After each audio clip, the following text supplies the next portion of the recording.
नमस्कार विद्यार्थी मित्रांनो, स्वागत आहे तुमचं आपल्या यूट्यूब चॅनलवर. आजचा हा व्हिडिओ सुरू करण्यापूर्वी मी तुम्हाला एक प्रश्न विचारणार आहे.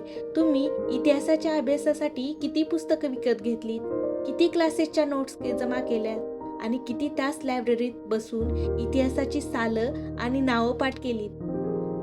कदाचित खूप असेल, पण तरीही जेव्हा आपल्या आयोगाचा पेपर हातात घेतो तेव्हा आपल्याला असं का वाटतं की प्रश्न कुठून तरी बाहेरून आला आहे. आपण एवढं वाचूनही आपल्याला उत्तर का सुचत नाही? याचं कारण असं आहे की आपण आजवर फक्त इतिहास वाचला आहे, तो कधीच डिकोड केला नाही. मित्रांनो, मार्केटमध्ये सध्या एक नवीन पद्धत सुरू झाली आहे. मोठे क्लास लावायचे, लाखो रुपयाची फीस भरायची आणि मग तेथून जे मिळेल तेच खरं ज्ञान मानायचं. तेथे तुम्हाला इतिहासाचा ढिगारा दिला जातो. 6 महिने फक्त लेक्चर्स चालतात. पण एक गोष्ट नोटीस केली आहे का? इतका वेळ देऊनही परीक्षेच्या त्या 2 तासात आपलं डोकं का चालत नाही? कारण ज्यांना हा सिलेबस खऱ्या अर्थाने डिकोड करून द्यायचा आहे ते हे काम फ्रीमध्ये कधीच करणार नाही. त्यांना माहित आहे की जर तुम्हाला सिलेबसच्या नसा सापडल्या आणि तुम्हाला नेमकं काय वाचायचं हे समजलं तर त्यांच्या मोठ्या बॅचेसची गरजच होणार नाही. पण आज मी हे चित्र बदलण्यासाठी उभी आहे. आजच्या या 15-20 मिनिटाच्या मास्टर क्लासमध्ये मी पहिल्यांदाच पूर्णपणे मोफत GS1 इतिहासाचा असा एक्स-रे तुमच्यासमोर मांडणार आहे जो आजवर कोणीही सार्वजनिक केलेला नाही. प्राचीन काळापासून ते आधुनिक काळापर्यंत, भारतीय संस्कृतीपासून ते समाजसुधारकापर्यंत प्रत्येक मुद्द्यावर मी असं काही सांगणार आहे जे तुमच्या अभ्यासाचे कष्ट 50% कमी करेल. मी तुम्हाला हे सांगायला आली नाहीये की काय वाचा, मी तुम्हाला हे सांगायला आलीये की कसं वाचा आणि काय टाळा. हा व्हिडिओ संपता तुमच्याकडे इतिहासाचा असा एक रोड मॅप असेल जो पाहिल्यावर तुम्हाला कोणत्याही महागड्या मार्गदर्शनाची गरज उरणार नाही. हे माझं चॅलेंजच आहे. जर तुम्ही जिद्दी असाल तर तुम्हाला खरंच अधिकारी बनायचं असेल आणि जर तुम्हाला या विषयाची भीती कायमची घालवायची असेल तर पुढचे काही मिनिटे तुम्ही तुमच्या नजर या स्क्रीनवरून हटू देऊ नका. चला तर मग सुरू करूया. सिलेबसचा पाया काय आहे? तर प्राचीन काळापासून ते आधुनिक काळापर्यंत भारतीय संस्कृती, प्राचीन ते आधुनिक काळापर्यंतील वास्तुकला, बौद्धकालीन लेणी, हिंदू मंदिर शैली याची तुलनात्मक अभ्यास करायचे. लक्षात ठेवा, आयोगाला आता साहित्यात रस आहे. कोणत्याही काळात कोणते पुस्तक लिहिलं गेलं त्यातून त्यावेळचा समाज कसा दिसतो हे डिकोड करणं. तुम्ही मोठ्या क्लासेसला गेलात की ते तुम्हाला हजारो रुपयांच्या नोट्स देतात, पण त्या नोट्समध्ये असतं काय? फक्त माहितीचा ढिगारा. हा राजा आला, त्याने हे मंदिर बांधलं, बस इतकंच. पण आयोग राजाचं नाव विचारत नाही. आयोग विचारतो त्या कलेमागचा विचार. आजपर्यंत कोणत्याही क्लासवाल्यांनी तुम्हाला सांगितलंय का भारताचं प्राचीन साहित्य आजही आपल्या आधुनिक कायद्याचा आधार कसं आहे? नाही ना, कारण त्यांना स्वतःलाच सिलेबस डिकोड करता आला नाही. आज पहिल्यांदाच मी या चॅनलच्या माध्यमातून तुम्हाला प्राचीन ते आधुनिक भारतीय संस्कृतीचा पूर्ण आरसा दाखवणार आहे, तोही अगदी मोफत. वास्तुकला म्हणजे काय? दगडात कोरलेला इतिहास. वास्तुकलेपासून सिलेबस चालू होतो. प्राचीन ते आधुनिक काळातील वास्तुकलेची रूपे. प्राचीन काळात सिंधू संस्कृतीतील नगररचना ते मौर्यकालीन स्तंभ, अशोकाचा स्तंभ माहितीये ना तुम्हाला, गुप्त आणि मंदिर शैली. येथेच खरी गंमत आहे. नागर, द्रविड आणि वेसर शैली.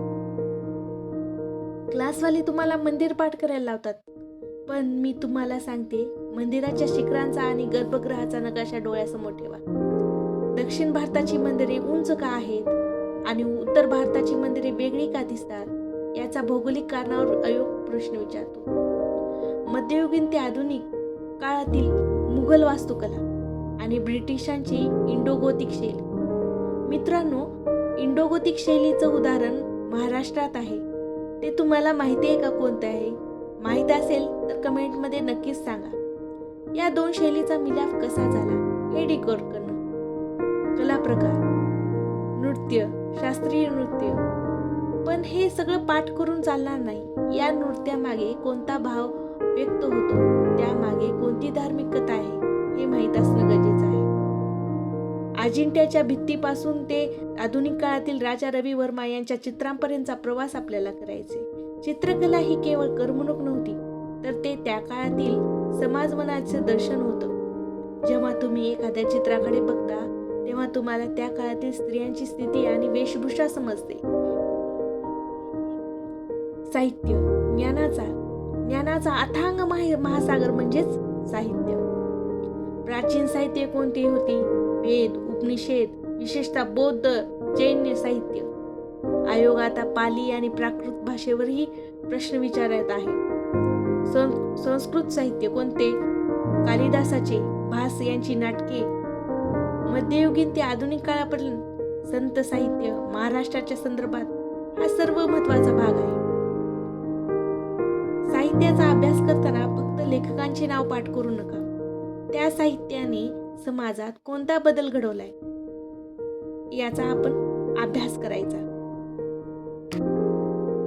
मित्रांनो, तुम्हाला माहिती आहे का, मौर्यकालीन स्थापत्य कला जी दगडी कलेपासूनची सुरुवात आहे, त्या काळापासून दगडी कलेची सुरुवात झाली आहे. अशोकाचे स्तंभ हे मोनोलिथिक, हा एकच अखंड दगड असतो त्यापासून बनवलेला आहे. त्यावर पॉलिश जी केली होती ना, ती आजही चमकते. स्तूप: सांचीचं स्तूप हे केवळ धार्मिक स्थळ नाही, तर ते विश्वासाचे प्रतीक मानले जाते. त्यातील तोरण म्हणजेच प्रवेशद्वार. हार्मिका यावर आयोग प्रश्न विचारतो. लेणी स्थापत्य: महाराष्ट्राचा अभिमान म्हणून लेण्यांना ओळखलं जातं. चैत्य विहार: चैत्य म्हणजे काय? प्रार्थनेची जागा. विहार म्हणजे काय? भिक्षुकांना राहण्याची जागा. अजिंठा वेरूळ लेणी: अजिंठा लेणी फक्त बौद्ध धर्माची आहेत, तर एलोरा लेणी ही हिंदू, बौद्ध, जैन अशा तिन्ही धर्माचा संगम दाखवतो. कैलास मंदिर वेरूळ मधलं हे जगातील एकमेव मंदिर आहे जे टॉप टू बॉटम बांधलेलं आहे. एकाच अखंड पाषाणात हे मंदिर कोरलं आहे. हे इंजिनिअरिंगचे आश्चर्य आहे आजच्या काळातले. मंदिर स्थापत्य शैली सर्वात महत्वाचा भाग. 3 शैलीची तुलना आपण या अभ्यासात करणार आहोत, जे सहसा कोणी सांगत नाही. नागर शैली, द्रविड शैली, वेसर शैली. नागर शैलीमध्ये काय आहे? नागर शैली ही उत्तर भारतातली. तेथे शिखरे नि मूर्ती असतात.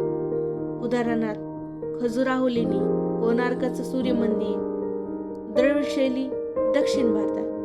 येथे गोपुरम म्हणजे मोठे प्रवेशद्वार आणि विमान म्हणजे पिरॅमिड सारखे शिखर असं त्या शैलीचं वैशिष्ट्य आहे. उदाहरणार्थ तंजावरचे बृहदेश्वरचं मंदिर हे द्रविड शैलीचं उदाहरण आहे. वेसर शैली दोन्ही शैलीचे मिश्रण म्हणजेच नागर शैली आणि द्रविड शैली यांची दोन्हीचे मिश्रण म्हणजे वेसर शैली. प्रामुख्याने चालुक्य आणि होयसळ काळात ही शैली विकसित झाली होती.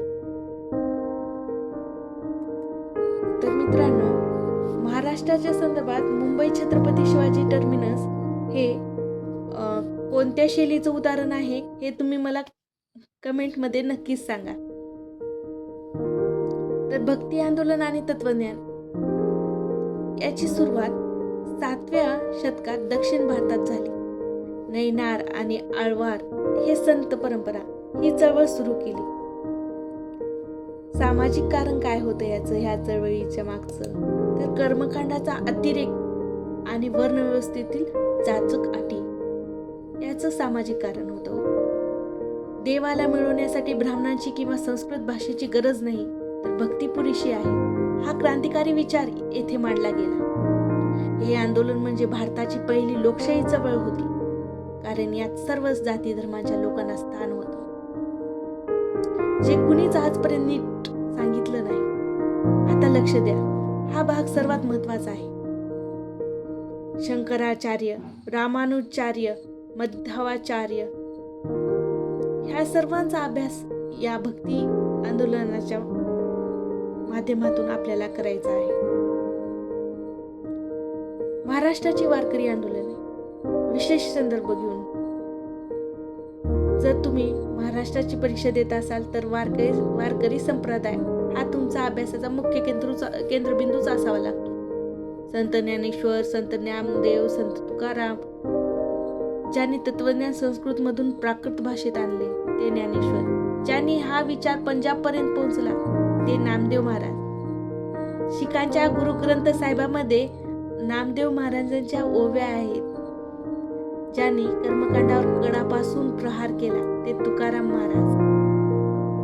वारकरी संप्रदायाने महाराष्ट्राला एक सांस्कृतिक एकता दिली. ही चळवळ केवळ धार्मिक नव्हती, तर ती प्रबोधनाची चळवळ होती. मित्रांनो, हा व्हिडिओ त्या प्रत्येक विद्यार्थ्यापर्यंत पोहोचवा ज्याला क्लासिंग व कोचिंग परवडत नाही. मोठ्या क्लासेसना वाटतं की हे ज्ञान फक्त त्यांच्या पेड बॅचेस पुरतच मर्यादित असावं, पण मी तो भ्रम मोडून काढते. जर तुम्हाला माझं हे विश्लेषण आवडलं असेल तर हा व्हिडिओ तुमच्या मित्रमैत्रिणीपर्यंत पोहोचवा.